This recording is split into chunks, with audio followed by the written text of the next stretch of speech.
Hello student, मेरे YouTube channel Rakesh टीकेजी 12 में आपका स्वागत है।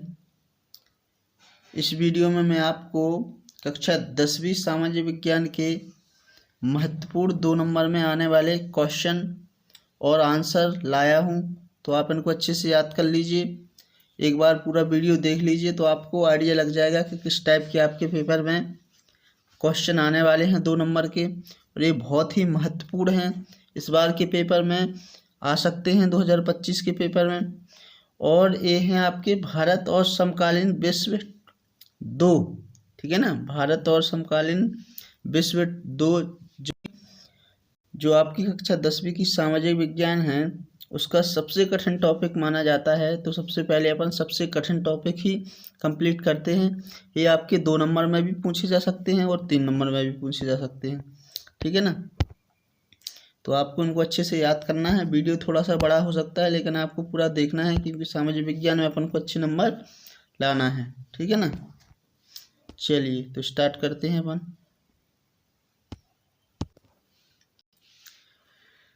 फ्रांसीसी क्रांति से राजनीतिक और संवैधानिक क्षेत्र में क्या परिवर्तन आया।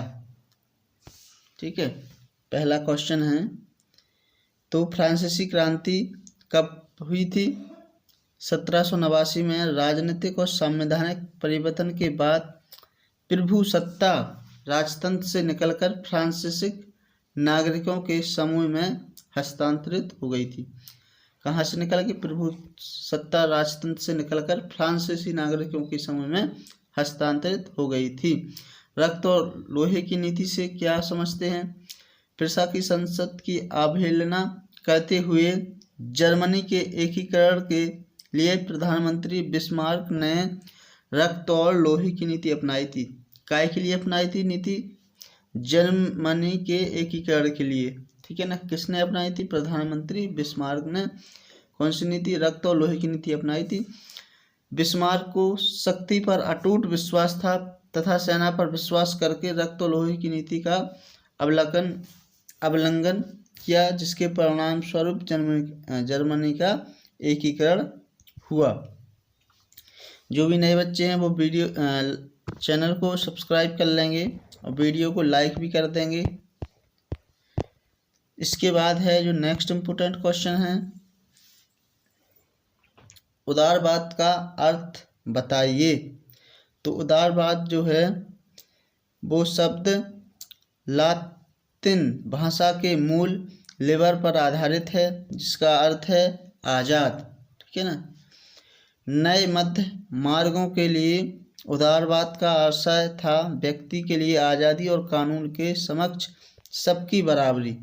यदि आप इतना भी लिख देते हो तब भी इसका आंसर सही हो जाएगा।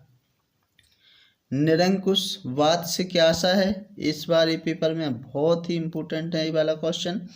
निरंकुशवाद ऐसी सरकार या शासन व्यवस्था है जिसकी सत्ता पर किसी प्रकार का कोई निरंतर नहीं होता है। इतिहास में ऐसी राजशाही सरकारों को निरंकुश सरकार कहा जाता है। आपको इतना ही करना है। ठीक है ना। फ्रेडरिक सारियू कौन था? फ्रेडरिक सारियू एक फ्रांसीसी कलाकार था जिसने 1848 में 4 चित्रों की एक श्रृंखला बनाई थी। ठीक है ना, इनमें उसने सपनों का एक संसार रचा जो उसके शब्दों में जनतांत्रिक और सामाजिक गणतंत्रों से मिलकर बना था। एक बात का और आप सभी बच्चे ध्यान देंगे कि इसमें से ऑब्जेक्टिव टाइप क्वेश्चन भी आपके बनेंगे, तो आपका 2 नंबर के क्वेश्चन भी होते जा रहे हैं। साथ ही इसमें से बहुत सारे क्वेश्चन 4 नंबर में भी पूछ सकता है और इससे ऑब्जेक्टिव टाइप भी आपके बनेंगे। ठीक है ना, जैसे पूछ लेगा उदारवाद कौन सी भाषा से लिया गया है, तो आपको पता होना चाहिए लातिन भाषा। ठीक है ना, उदारवाद का अर्थ क्या होता है? तो क्या होता है? आज़ाद। तो इसको आपको अच्छे से याद करते चलना है। नेक्स्ट जो इम्पोर्टेंट क्वेश्चन है, जनमत संग्रह का अर्थ क्या है? जनमत संग्रह का क्या अर्थ है या किसे कहते हैं? जनमत संग्रह एक प्रत्यक्ष मतदान की प्रक्रिया है। क्या है? एक प्रत्यक्ष मतदान की प्रक्रिया जिसके जरिए एक क्षेत्र के सभी लोगों से एक प्रस्ताव को स्वीकार या अस्वीकार करने के लिए पूछा जाता है। 1804 की नागरिक संहिता क्या थी? 1804 की नागरिक संहिता, जिसे आमतौर पर नेपोलियन की संहिता के नाम से जाना जाता है। 1804 की संहिता को किस नाम से जाना जाता है? नेपोलियन की संहिता के नाम से जाना जाता है। ने जन्म पर आधारित विशेषाधिकार समाप्त कर दिए थे। उसने कानून के समक्ष बराबरी और संपत्ति के अधिकार को सुरक्षित बनाया। इस संहिता को फ्रांसीसी नियंत्रण के अधीन क्षेत्रों में भी लागू किया गया। तो इसको भी आपको अच्छे से समझना है और याद करना है। नेक्स्ट इम्पोर्टेंट क्वेश्चन है, गिरमिटिया मजदूर से क्या तात्पर्य है? औपनिवेशिक शासन के दौरान बहुत सारे लोगों को काम करने के लिए फिजी, गुआना, वेस्ट इंडीज आदि स्थानों पर ले जाया गया। ये कंट्री हैं, ठीक है ना, ये देशों के नाम हैं, जिन्हें बाद में गिरमिटिया कहा जाने लगा। एक अनुबंध के तहत विदेशों में लाया जाता था। बाद में इसी अनुबंध को मजदूर गिरमिट कहने लगे, जिससे आगे चलकर इन मजदूरों को गिरमिटिया मजदूर कहा जाने लगा, ठीक है ना। पैकेटिंग का अर्थ क्या है? पैकेटिंग प्रदर्शन या विरोध का एक स्वरूप था, जिसमें लोग किसी दुकान, फैक्ट्री या दफ्तर के भीतर जाने का रास्ता रोक लेते थे। नेहरू रिपोर्ट कब प्रस्तुत की गई? इस रिपोर्ट की 2 विशेषताएं लिखिए। 10 अगस्त 1928 को लखनऊ सर्वदलीय सम्मेलन में नेहरू रिपोर्ट प्रस्तुत की गई। इस समिति के अध्यक्ष मोतीलाल नेहरू के नाम के आधार पर नेहरू रिपोर्ट के नाम से जाना जाता है। इसकी विशेषताएं क्या थीं? भारत को शीघ्र स्वराज प्रदान किया जाए, कार्यकारिणी विधानमंडल के प्रति उत्तरदायी हो। द्वैध शासन व्यवस्था का क्या अर्थ है? नेक्स्ट जो अपना क्वेश्चन है, द्वैध शासन व्यवस्था का क्या अर्थ है? जब किसी देश या क्षेत्र पर 2 शक्तियों के द्वारा शासन किया जाता है, उसे द्वैध शासन कहते हैं। बंगाल में द्वैध शासन के द्वारा बंगाल के नवाब एवं अंग्रेजों के द्वारा शासन किया जा रहा था। ये क्या हो गया? उसका उदाहरण हो गया। उदारवाद से आप क्या समझते हैं? उदारवाद एक ऐसा दृष्टिकोण है जिसमें सबको सोचने की स्वतंत्रता प्रदान होती है। समाज की बुराइयों से मुक्ति पाने के लिए, अपने जनजीवन को संपन्न बनाने के लिए उत्तरवादी विचारधारा एवं दृष्टिकोण को अपनाना होगा। उदारवाद स्वतंत्र तथा विचारों की स्वतंत्रता का पूर्ण समर्थक है। संताल विद्रोह भारत के किस क्षेत्र में हुआ? इसके नेता कौन थे? राजमहल क्षेत्र में संतालों ने अंग्रेजों के विरुद्ध विद्रोह कर दिया था। इस संताल विद्रोह का नेतृत्व सिद्धू और कान्हू ने किया था। असहयोग आंदोलन के सकारात्मक कार्यक्रम क्या थे? तो हिंदू समाज एकता और अहिंसा पर बल देना, पहला चरखा का प्रचार करना, छुआछूत की प्रथा को समाप्त करने का प्रयास करना, राष्ट्रीय स्कूलों और कॉलेजों की स्थापना करना, पंचायतों की स्थापना करना। ये असहयोग आंदोलन के सकारात्मक जो कार्यक्रम थे, ठीक है, उनको आपको अच्छे से याद करते चलना है। बहिष्कार से क्या आशा है? बहिष्कार किसी के साथ संपर्क रखना, जुड़ने से इनकार करना या गतिविधियों में हिस्सेदारी नहीं लेना, चीज़ों को खरीदे या प्रयोग से इनकार करना क्या कहलाता है? बहिष्कार कहलाता है। मतलब किसी चीज़ का त्याग करना। यह विरोध का एक तरीका है। यह जो कोई भी कानून होता है उसका विरोध करने का एक क्या होता है? तरीका होता है। रॉलेट एक्ट क्या था? यह एक ऐसा कानून था जिसके अनुसार किसी भी व्यक्ति को बिना अभियोग चलाए अनिश्चित समय तक जेल में बंद किया जा सकता था। ये अंग्रेजों ने चलाया था 1919 में, कि बिना उसके ही लोगों को जेल में डाल देते, कोई अपराध भी नहीं किए और जेल में डाल दिया। गांधी जी ने हिंदी स्वराज्य में स्वराज्य प्राप्ति का क्या साधन बताया? महात्मा गांधी जी ने कहा था कि भारत में ब्रिटिश शासन भारतीयों के सहयोग के कारण चल पा रहा है।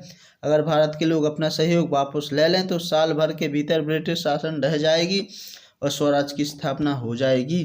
क्योंकि जो इंडिया के कुछ लोग थे वो भी अंग्रेजों को क्या करते थे? सहयोग करते थे। तो गांधी जी ने कहा था कि इंडिया के लोग उनका सहयोग करना छोड़ देंगे तो क्या हो जाएगा? अपन को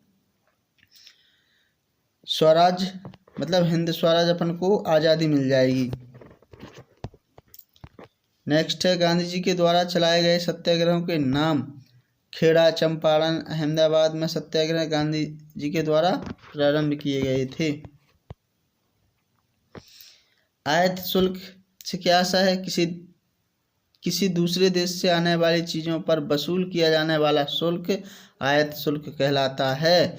ये आपका आंसर हो जाएगा, इतना ही लिखना है। रेशम मार्ग क्यों महत्वपूर्ण है? रेशम मार्ग एक ऐसा मार्ग है जो एशिया के विशाल भागों को परस्पर जोड़ने के साथ ही यूरोप तथा उत्तरी अफ्रीका से जा मिलते थे। यह मार्ग ईसा पूर्व में अस्तित्व में आ चुका था और लगभग 15वीं शताब्दी तक अस्तित्व में रहा। इस मार्ग से अधिकांशतः रेशम का व्यापार होता था, इसलिए इसको क्या बोलते हैं? रेशम मार्ग बोला जाता है।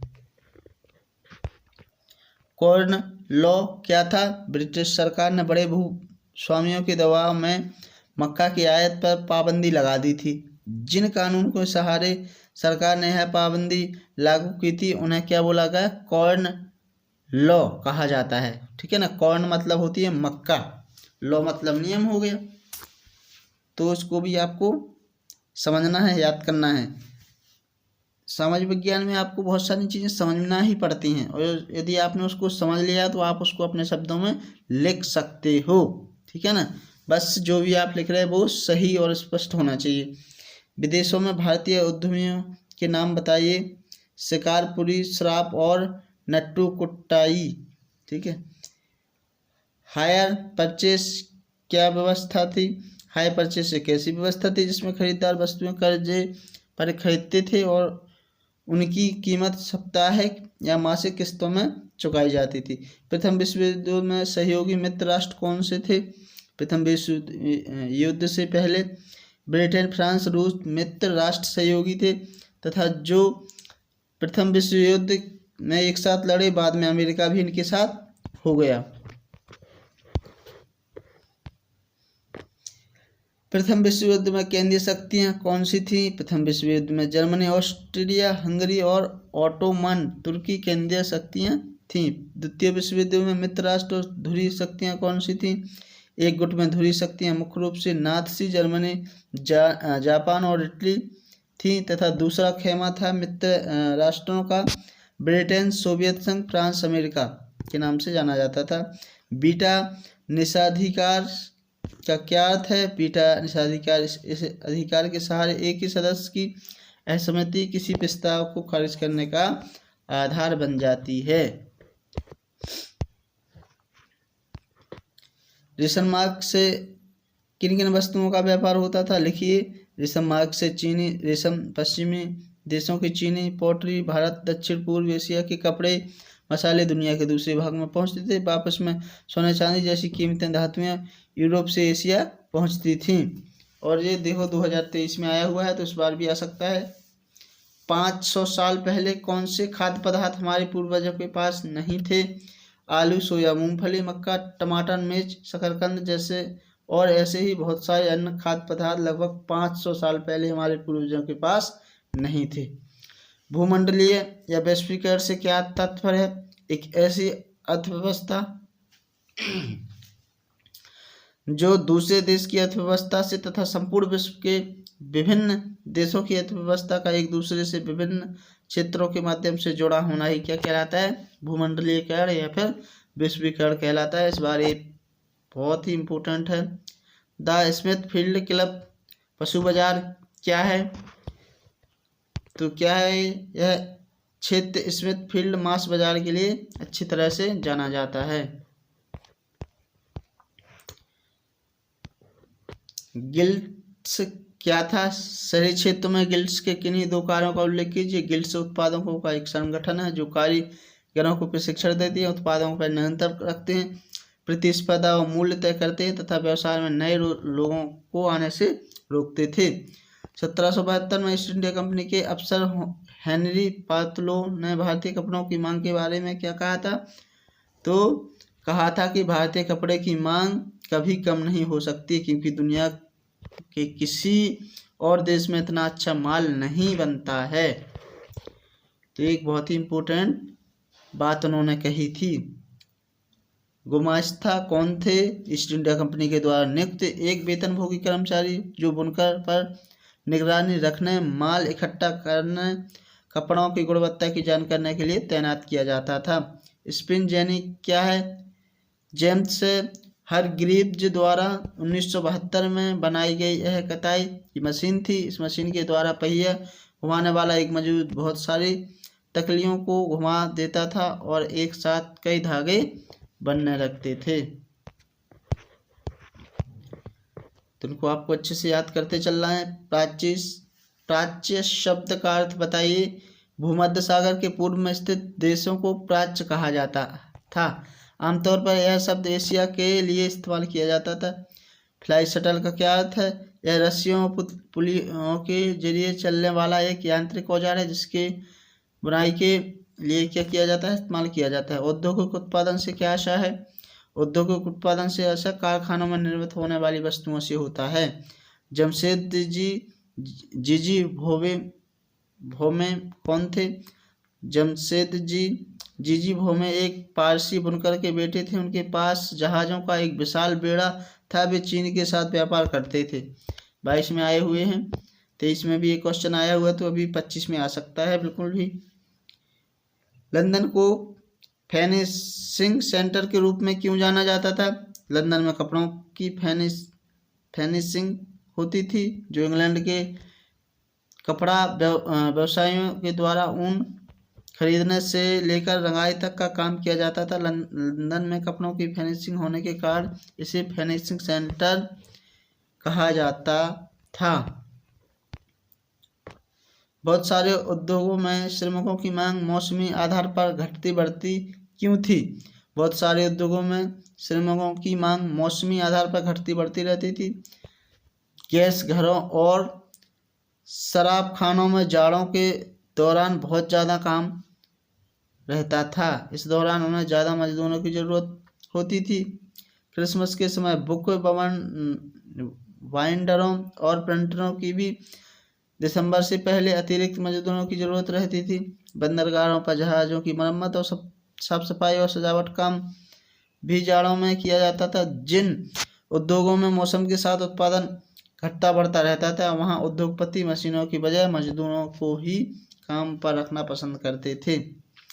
19वीं सदी के अंत में बुनकरों और कारीगरों के सामने क्या समस्या आ गई?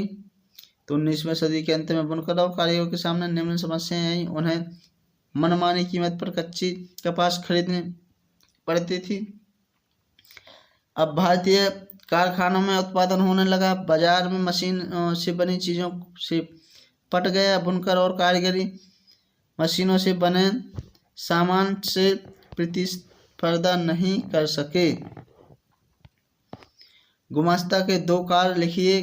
गुमास्ता का कार्य, गुमास्ता बुनकरों पर निगरानी रखने का काम करता था। माल इकट्ठा, जी मैंने पहले बता दिया है ना। जावर कौन थे? उद्योगपति नए मजदूरों की भर्ती के लिए प्रायः एक जॉबर रखते थे। जॉबर कोई पुराना और विश्वस्त कर्मचारी होता था। वह अपने गांव के से लोगों को लाता था, उन्हें काम पर भरोसा देता था, उन्हें शहर में जमने के लिए मदद देता था और मुसीबतों से में पैसों से उनकी मदद करता था। लेबल से क्या तात्पर्य? लेबल चीज़ों की गुणवत्ता का प्रतीक था। इसे खरीदारों और कंपनियों का नाम और उत्पादन की जगह का पता चल जाता था। इसके बाद चैप बुक और चैपमैन से क्या तात्पर्य? चैप बुक क्या होती है? पॉकेट बुक के आकार की किताबों के लिए इस्तेमाल किया जाने वाला शब्द। इन्हें आमतौर पर फेरी वाले बेचते थे। ये 16वीं सदी की मुद्रक क्रांति के समय लोकप्रिय हुए। चैपमैन इंग्लैंड में पेनी चैप बुक्स या एक पैसिया किताबें बेचने वाले को चैपमैन कहा जाता है। प्लाटेन क्या था? लेटर प्रेस छपाई में प्लाटेन एक बोर्ड होता है जिसे कागज के पीछे दबाकर टाइप की छाप की जाती थी। पहले यह बोर्ड काठ का होता था, बाद में इस्पात का बनने लगा था। तो इसको भी आपको अच्छे से करना है, ठीक है। गाथा गीत से क्या आशा है? लोकगीत का यथार्थ आख्यान जिसे गाया या सुनाया जाता है यह जनप्रिय होता है, इसे ही गाथा गीत कहते हैं।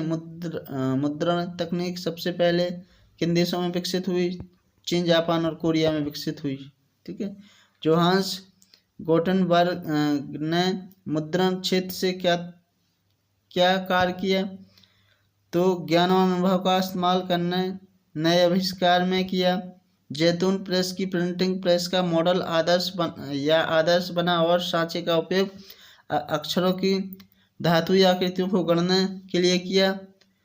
गुटेनबर्ग ने 1448 तक अपना यह यंत्र बना लिया था। उसने अपनी किताब बाइबल छापी। 180 प्रतियां बनाने में उसे 3 साल लगे, जो समय के हिसाब से काफ़ी तेज था। मुद्रा संस्कृति के 2 परिणाम लिखिए। तो क्या है 2 परिणाम? छापे खाने के आने से एक नया पाठक वर्ग तैयार हुआ, धर्म का प्रसार हुआ, पत्रिकाओं का प्रकाशन शुरू हुआ। 19वीं सदी की मशहूर लेखिकाओं के नाम लिखिए। जैन ऑस्टिन, ब्राउन बहनें, जॉर्ज एलियट आदि थे। वेलम क्या है? वेलम चर्म, पत्र या जानवरों के चमड़े से बनी लेखन सतह है। मुद्रित किताबों को सस्ती, अश्लील मानने वाले कुलीन वर्गों और भिक्षुकों संघों के लिए छपी किताबों के विलासी संस्करण अभी भी बेश कीमती वेलम या चर्मपत्र पर छपते थे। तो ये 2 नंबर में आने वाले बहुत ही महत्वपूर्ण क्वेश्चन हैं और 4 नंबर में भी आ सकते हैं, तो उनको आपको अच्छे से याद करना है। सामाजिक विज्ञान में जो आपका भारत और समकालीन विश्व 2 है उसके ये बहुत इंपॉर्टेंट क्वेश्चन है और ये कठिन थोड़ी सी टॉपिक रहता है। तो सबसे पहले अपन इसको ही करते हैं, इनको ही आपको अच्छे से याद करना है। इसके बाद फिर अपन दूसरे वीडियो में देखेंगे जो दूसरे इंपॉर्टेंट क्वेश्चन आते हैं और लाइव सेशन में भी सभी बच्चे जुड़ेंगे।